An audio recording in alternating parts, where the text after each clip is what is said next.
Yeah, so Wargaming arty changes on the super test or the sandbox server. Yeah, not the super test server, the sandbox server. And a lot of those arty changes are changes I said needed to happen a long time ago on videos, on streams. I said arty would be a lot better if it was based on French arty, where basically your penetration means you very rarely get a penetrating hit, where your alpha damage is basically half of the damage of most other similar tier arties, where the rate of fire is slightly better, but narrow gun arc, no gun depression means you can't use the arty on slopes. Even though this is quite an accurate arty for its tier, I find it quite inaccurate.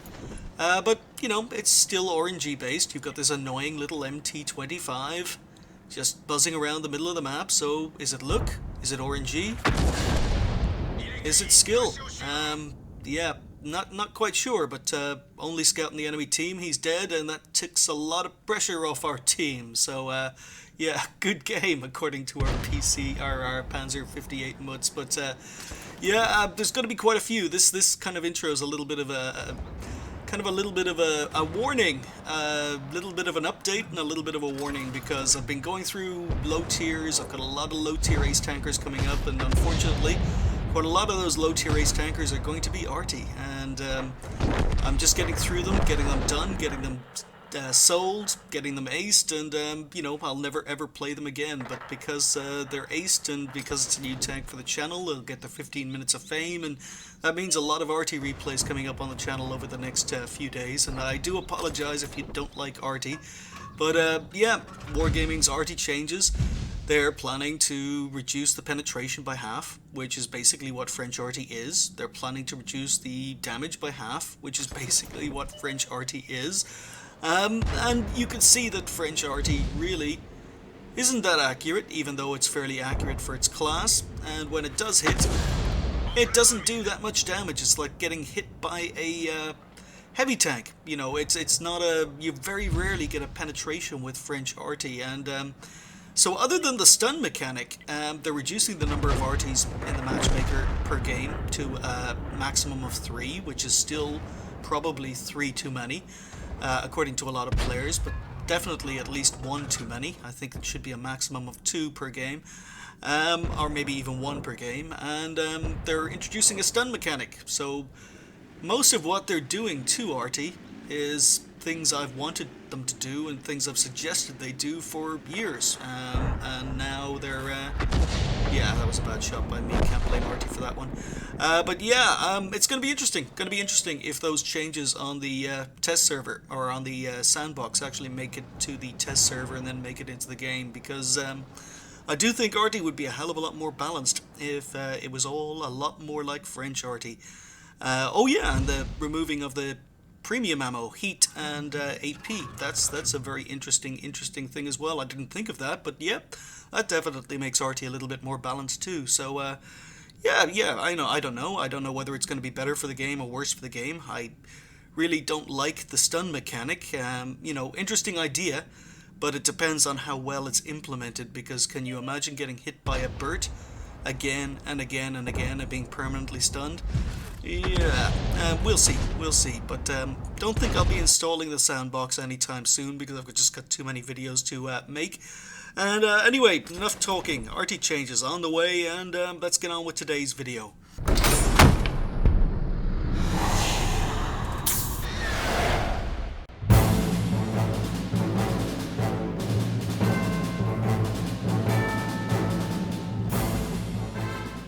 Hi folks, and welcome to the Ace Tanker for the Lorraine 15551, the Tier 8 French artillery. Yes, it's another artillery replay, and as so many of you are joking in the comments, I am sick because I've been putting up artillery replays, which means I'm going to be sick for another month because I've got so many of those little buggers to do. But, the nice thing about an artillery replay is when it goes up on the channel, it means you're never ever going to see it again. The tank is done, it's usually sold, and I never have to buy or play play that tank again. And, you know, I want to get these videos out before artillery changes eventually, you know, hit the game. So I mentioned those artillery replay or changes in the introduction. And you know what, I'm just gonna go because this is quite a long game and it's artillery and it's not particularly interesting. And I don't have Battle Assistant installed, so it's just going to be top-down satellite views, and yes, it's an ace tanker on a city map, which is rather unusual. And the game really isn't that interesting until at least maybe the last third, when I end up having to go maybe a little bit more TD mode, but you know, here on Ruinberg, we're just setting up in the usual spot and, you know, aiming, and yeah, this artillery. Normally I'd talk about the history of a tank, but I will talk about the history, but the thing is, I've already talked about the history of the tank, because this is exactly the same tank as the Lorraine 15550, the Tier 7 French artillery.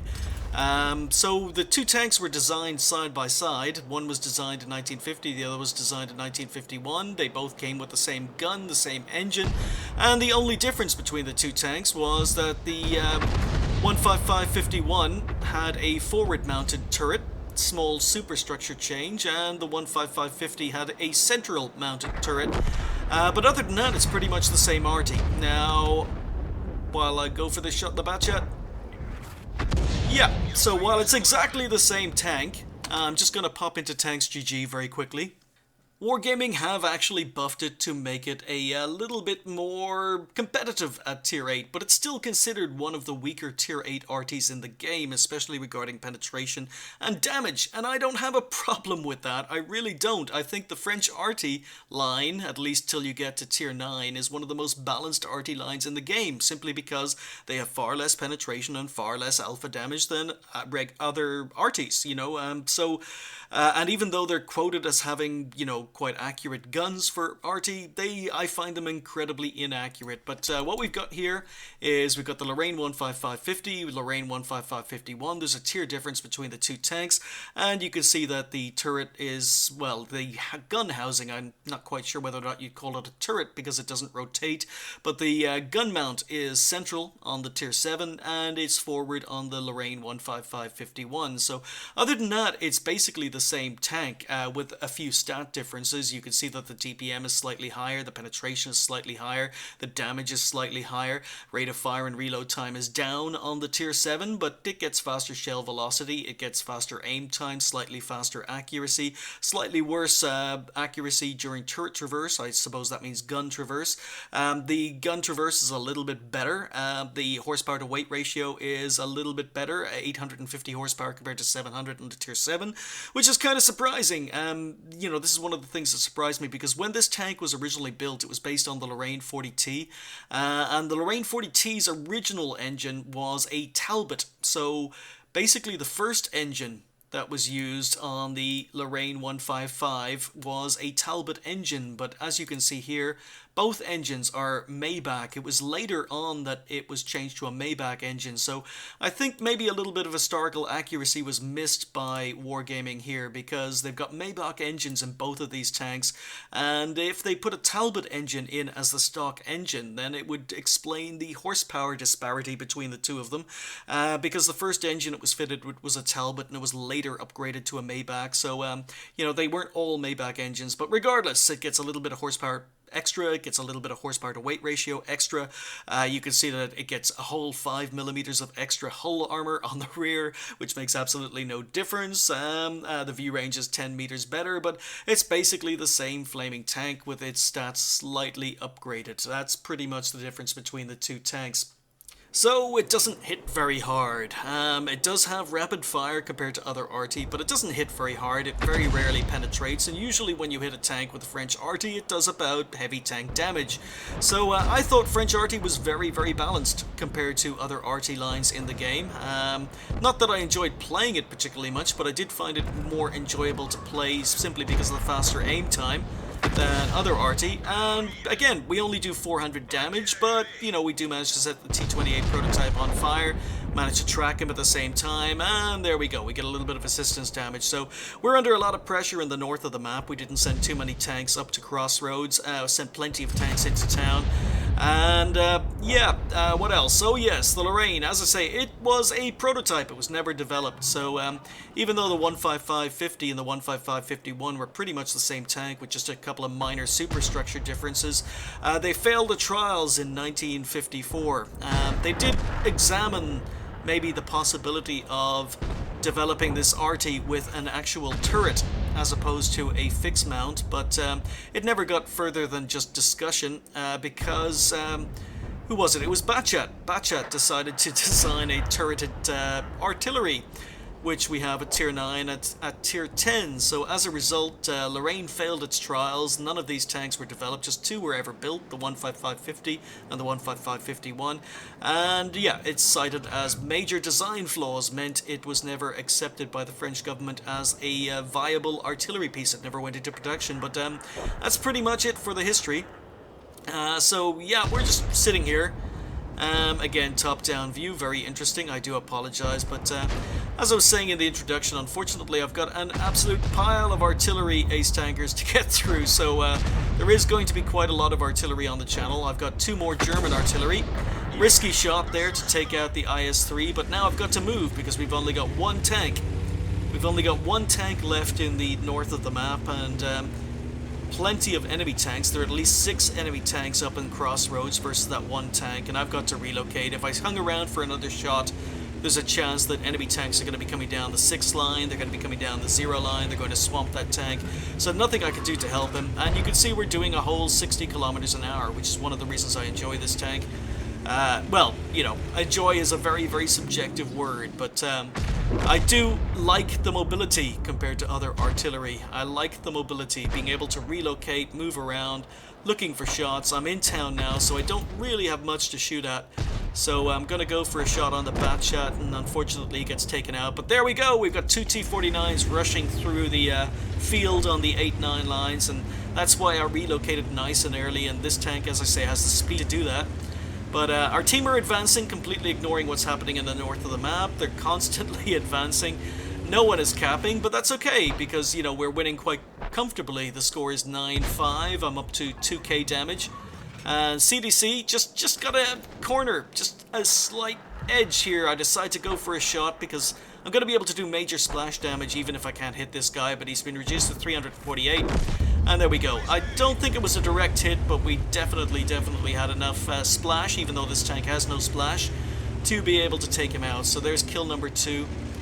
4 tanks left on the enemy team, so now it is 11-6, and it's looking very comfortable. It really is looking very comfortable, but T-49's just been flanked by a 132, another T-49 moving in, and I swing around because I figure I'm going to have to play TD mode now, and I'm looking for shots.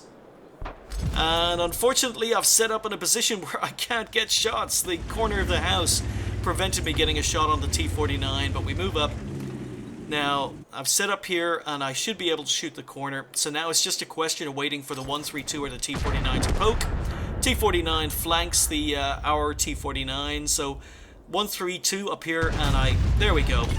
That's what I was setting up for. Little bit of prediction, knew that the 132 was on low health, knew he was going to poke that corner. We do get spotted, but we've got plenty of tanks between myself and the T-49. And in the meantime, our ally IS-2 managed to crash. I don't know how the heck that happened, but we've just lost our IS-2. So, yeah, while it was looking quite comfortable, now it's just looking a little bit more comfortable. Or less comfortable, I should say. They've got a very dangerous Tier 9 Swedish tank destroyer. And I forgot to put the tank names. I don't know why it's automating to the player names now. I keep on having to switch it back to tank names, and it goes back to player names every time I start a new replay, so apologies about that. But they've got an STRV 1030 sitting in the corner probably. He was last spotted down the buildings here behind the bushes, so I decide, you know what, I've relocated again. We've got 3 tanks chasing down a T-49. I decided to go for a blind shot where the STRV was last spotted, but yeah, we've got a KV-3 and a Super Pershing chasing a T-49. Now, surprisingly, the T-49 decided to stop and hide rather than running, which means that our tanks have a chance to find him and take him out, but wasn't feeling confident. Oh, did you see that? There was a tracer shell, tree fell, so I'm wondering, is there an arty here? About there. and the shot goes low because, as I say, this is French arty, and even though it's the most accurate of the tier 8 arties, unfortunately I find the accuracy rather poor. So that's a shot that landed about 5 meters in front of where I was actually aiming. Now there is a slight rise in the ground there, but it should have been far closer to the center. But we're just going for some blind shots now because you know, there's a very good chance enemy arty is in that corner, and somehow our Lorraine, or the enemy Lorraine, takes out a T-29. So no one's been spotted. Our T-29's just gone down, and yeah. Okay, so there are tracers and there are 2 tanks in this corner, and was looking very comfortable, but still 5 versus 2, but very dangerous tier 9 and arty.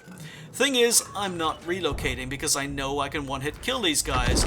I was pre-aimed, waiting for the Lorraine to be found. He was spotted, I take him out, and there we go. Just 1 enemy tank left. Our team are saying cap, and there's the TD, but unfortunately I'm on a reload. TD takes out the 131, which is a shame, but I can one-hit kill this guy. He's already lost a lot of health. Someone bounces, but I can one-hit kill him. Just stay on the... No, he's gone stealth. Okay, now it's not looking so comfortable. I go for a blind shot, try and do some... try and do some splash damage. Our Crusader's also trying to get some splash damage. Tree falls, so we know he's there. And, yeah, it's just a matter of taking him out. The problem is we've got a Super Pershing and a KV-3, and the question is, our team are saying cap, and I'm kind of split here because all we need to do is spot this guy, and he's dead. I know I can one-hit kill him, but, yes, we could cap, but if the 2 arties go cap, and the KV-3 and the Super Pershing fail to kill the tier 9 TD, then basically we're in a bad situation. That's what's going through my mind. The tier 9 TD is more than capable of killing a tier 7 and a Super Pershing. So if, you know, we were to go cap and to leave those 2 tanks there to deal with the TD, he's dead, or they're dead. So, yeah, I'm kind of really split as to whether to go cap. In chat you can see that there's lots of abuse going back and forward. You know, people telling us to go cap. The Super Pershing and the KV-3 are quite content, rather than trying to advance in safety, maybe put houses between themselves and the TD. They are sitting back, and yes, they're poking. Rather than sticking to the red line, they decided to push through open areas. So, you know, there are rocks there, but yeah, there he is, he's spotted, and I'm not fully aimed. So this is where I was so indecisive. I was thinking maybe... No, I didn't kill him. Maybe I should have gone cap. That's why I stopped aiming there. So I should have gone cap. Now the STRV has taken out our Super Pershing. So yeah, unlucky not to one-hit kill the TD there, because he has absolutely no armor. I think we may have splashed or hit his tracks, but the Crusader SP is capping. And exactly what I feared would happen with the 2 tanks advancing, dying, happened. But, you know, it's okay. It's not terrible. At least we know the STRV is dead to splash. He's on very low health now, so... Now it's time to cap, and our team are saying lost, but it's not lost. It's not lost. It's not lost. This wasn't a case of kill all, you know, don't cap, kill all. This was a very comfortable game, but unfortunately a little bit of bad luck. Our IS-2 managing to kill himself. And, yeah, a little bit of more clever play in the approach up to that corner might have meant we were going to win more comfortably, but I've set up an ambush here. The TD has to come and decap. So we've got 50 seconds, and I'm in shotgun mode. And once again, the mobility of this artillery is one of the reasons why it's quite fun, and there we go. So he advances, he gets spotted, he gets taken out, and 5 kills for the Lorraine 155-51.